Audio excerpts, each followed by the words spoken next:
but here I am 88 years later.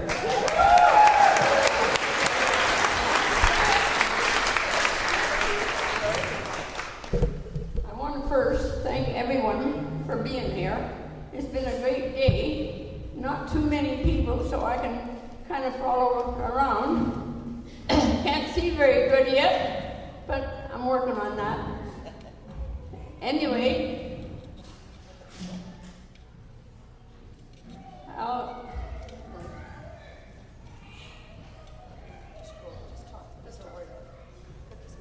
hello. After that speech that Irvin just gave, I don't know whether I can match that or not.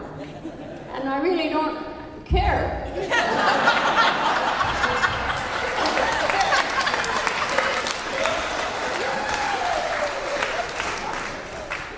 And all the nice things he said about me is only a quarter of them. He's got other things to say, but he wouldn't say them here. However, I've had a great life with all my family. I do miss my siblings, my parents, and life is not the same. I wish to say at this time, I never thanked my older siblings for looking after me the way they did. I probably wouldn't have been here had they not been doing that. Dad took over when Mother died in 1931, and he actually ran a pretty good house. It was strict, but he did the best he could. And sometimes he wasn't always right, and him and I had lots of times. I threatened to leave home a few times, but never made it. However, he had some ideas and I had others.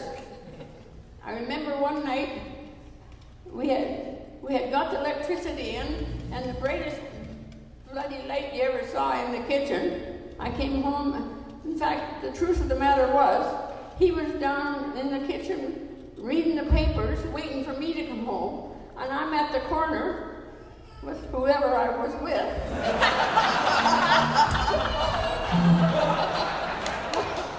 Waiting for him to go to bed, so I just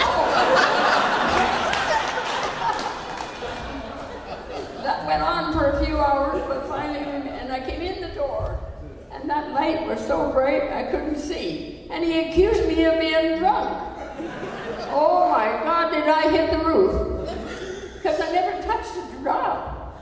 So we had a kind of a fiery conversation before I went to bed. But he never did, after I got finished with him, he never did that again.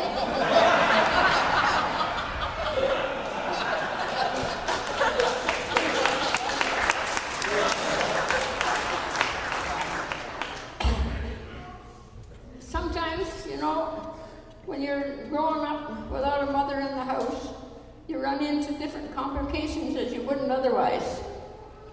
We missed her terrible, and Father did the best he could.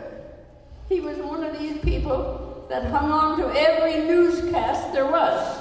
So at supper time, we would listen to the news and then listen to him too. And it wasn't always a quiet supper. However, it was good. I wish I could have remembered some of the things he said and did. He was very interesting to listen to. He knew all the history there was. In fact, he used to memorize some of the history down in Ontario when he was in grade 8, and I was just taking it in grade 12 at the time. So there you go. He kept things going all right. However, I don't know, things were different. I used to ride on the machinery with him out in the field. I think Emily and Irene were glad to get rid of me, and whether he was happy to have me, I don't know. However, those were the great days of living on the farm. I lived outside most of the time. I went to a country school, Silver Cloud, where we walked most of the time. Sometimes in the winter we had a closed-in cutter and rode in it. We also took a queen can pail of water, 15 cents a day, to the school for drinking water every day. Now in the winter time, the water pump would be frozen solid. So out come the tea kettle, and we got it running, and then filled the can and took it to the school. Great fun, I must say. Anyway, at the time, some mornings was pretty cold, and it was too cold for the horses, Dad said. Never mentioned any of our names. And the horses couldn't care less. However, that's the way it was. We went to school there until grade 8 or 10. Forgot which. My memory's short now. Anyway, those were the best days of anyone's life, going to a country school. However, that didn't last that long. Then I went to Harris High School, and that was fun and games because I never knew how I was going to get there. Some mornings it was a tractor, some mornings it was a truck, other mornings it was a car. Whatever they got running. Life was busy on the farm, all the gardening and all that kind of stuff, but we got through it. Dad was a good provider, no doubt about that, and he expected to work for it. So he didn't get up in the morning and just say, well, I'm not going to work today. You worked. And that didn't kill me, I'm still here. However,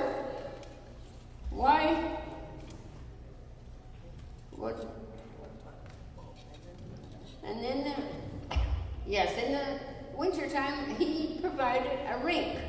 Well, before the war, there would be about 20 boys or so to help him with it. And then when the war broke out, that all dropped. There was nobody to keep it up. And in the summer, we had a baseball field. Les, the oldest one, was a baseball player. He was a pitcher, in fact. When things run out in the winter time, we did other things. I remember one winter, Lauren and Pearl Trask, the neighbor, decided to build a snowplane. Well, that took some doing. And when they got it finished, we used to drive into Harris and go curling. However, to make a long story short, we went one night, we're coming across the tracks, and if the thing didn't stall on the tracks, and there's a train coming. Well, what saved us was the water tank was in Harris, and it always had to slow down to a stop to fill up. We've all never worked so hard in my life. Two of us trying to get that snowplane off the tracks and moving again. It don't work so good on tracks as it does in snow. Anyway, that was a night to remember. Always, on the farm, there was always something, to take the edge off of something, and that was one of them, going in this snowplane. And then we would go curling that way, only way we would get there. And my curling days didn't last that long, because I had an issue with a fella, with Mr. Bradshaw by name. He ran the hardware store. Anyhow, he was curling, and he came down the ice, and he lost his teeth on the rink. Well, I lay down on the rink and laughed. So he come along and he says, "That's it. Laugh and show your ignorance." Well, I said, "It's funny." But that was my exciting time curling. However, it was through this, from here, I'll tell you one thing, there was my home, Irene always played, and many, many a day did you come in the house and she was playing. I can hear her yet. However, from that, Lauren decided we should form a band, the Rhythm Five, and this was just before the war. However, we played twice a week there at Crystal Beach. You know, some of you remember Crystal Beach. And we played there every Wednesday and every Saturday. And then sometimes outgoing towns. It was a fun time, no doubt about that. And we learned a lot. We had the two Hanson boys from Tessier played with us, Elm and Lloyd. And many a good evening we had doing this. Music was a part of our life. Mother was a concert pianist when Dad married her, so I guess that's where we got our music in us. Lauren actually was a musician in his own right. He could play anything, I'm sure, and he did his best at it. In fact, my brothers, when it comes to it, Les was the great white, I always called him the great white hunter. He would go hunting every fall. Alan was the politician. Lauren was a musician. Now, Dick was a mechanic, which he took pleasure in taking everything he saw apart. And the beauty of it all was he could put it together. I remember one day, his biggest fun was taking Irene's sewing machine apart. Well, now, she was broken-hearted when she went to go sewing, and the machine was completely apart. And he would put it together and then sew something. I think the funniest thing I saw with him and his sewing, I went down to the room to see what he was sewing. Here he is sitting in a chair in his gotch. And he had his pants and all that off, and he was mending them. Well, I don't know. I've never seen anybody sewing in that kind of attire before. Actually, there wasn't any to it. He would take her sewing machine completely apart, and every little piece would be all over the place. Nobody knew how he put it back together again, but he did. In fact, you didn't dare leave your watch or anything just handy, because he'd take it and pick it apart. However, that was the mechanic. He was the mechanic. Now, we'll go back to the band. We got started on that, and we played, like I said, at Crystal Beach and other. We enjoyed all that, and my father really enjoyed it. He always singing away. He always wanted us to play the Blue Skirt Waltz, which we did. And I found out afterwards that he was a square dance caller in his day, and I'm sure he made a good one because he certainly had the voice for it. However, things change, time goes on. We went to many picnics and things like that during the summer. Everybody went. It was a gathering of the clan, more or less, and we enjoyed ourselves.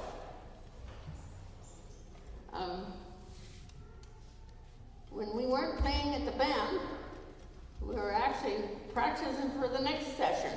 Didn't get paid much of them days either. In fact, I can't remember if I got any. I was just the drummer sitting at the back.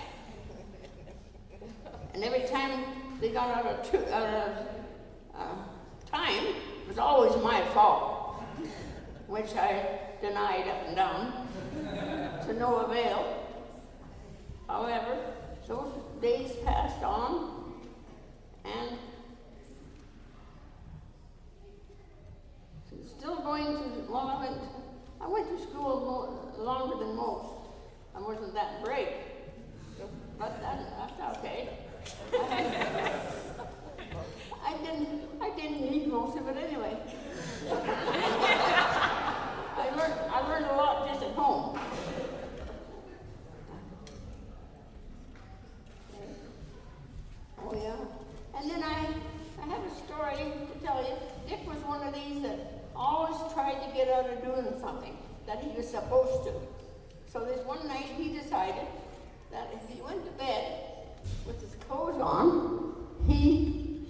up early and be off earlier than anybody. But the only thing was, he would keep his clothes on and his steel-toed shoes. They all went in the same bed. Now this one night, you wake up and Dad is just hollering and yelling. Dick had kicked him. Well, I wouldn't want to get kicked with a steel-toed in the night either, but however, Dick lost his spot in that bed after that.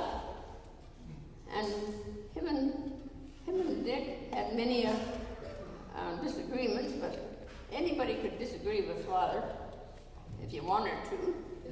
You could. And I did many times. It didn't do me any good. I never won. You didn't win much with Father. But times were good on the farm. There's no doubt about that. If I had it to do it over again, I would. We had many a good day, some bad ones, but you learn from the bad ones. However, I enjoyed my life with my own family, and then they married and had their family, so it kept me busy as a grandma. I didn't always agree with everything they did, but who does? Now they tell me all the wrong things that I did. You know, they never did anything wrong, but I did. That's okay. They turned out all right. So I must have done something right. Don't you think? Yeah.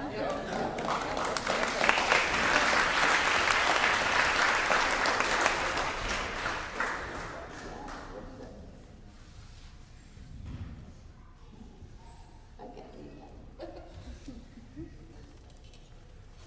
Oh, yeah. Well, I'm at a place now, a nursing home, and I appreciate very much the grandchildren and great-grandchildren that come to visit me. You have no idea how much it means to me. And my nieces and nephews, they're great. I'd be sitting there by myself, and they'd walk in the door, and it's just wonderful. Please keep it up, guys. And I think I've covered everything. Although I can't talk about anybody. They're all here.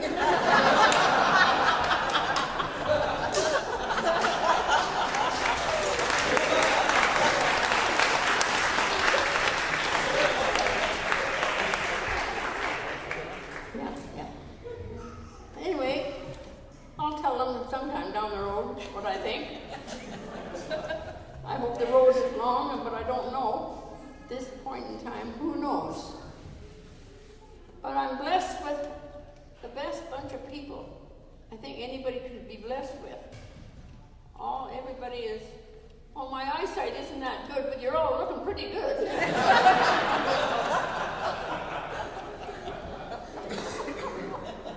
And that is the truth. I'm having trouble with my eyes. God help me if I go blind. You'll hear about it if I do.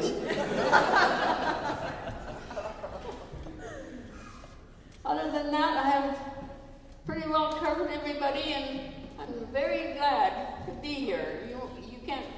You can't know how much I am proud to be here and to see you all. You came, and we had a visit, good food. What more can you ask for? And bless everybody. God bless you all.